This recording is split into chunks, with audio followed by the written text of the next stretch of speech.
இரண்டாம் வாசகம். உழைக்க மனமில்லாத எவரும் உண்ணலாகாது. திருத்தூதர் பவுல் தெசலோனிக்கருக்கு எழுதிய 2ஆம் திருமுகத்திலிருந்து வாசகம்.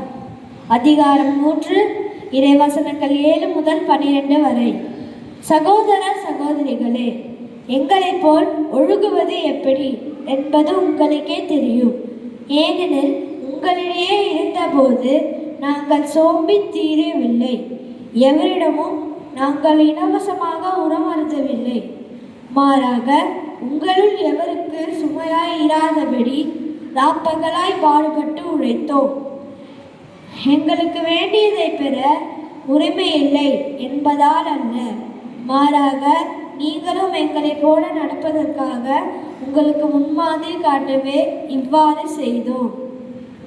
உழைக்க மனமில்லாத எவரும் உண்ணலாகாது என்று நாங்கள் உங்களிடையே இருந்தபோது உங்களுக்கு கட்டளை கொடுத்திருந்தோம்.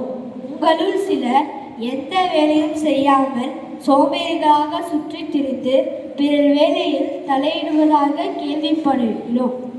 இத்தகையோர் ஒழுங்காக தங்கள் வேலையை செய்து தங்கள் உண்ணும் உணவுக்காக உழைக்க வேண்டும் என ஆண்டவர் இயேசு கிறிஸ்துவின் பெயரால் கட்டளையிட்டு அறிவுறுத்துகிறோம். ஆண்டவரின் அருள்வாக்கு.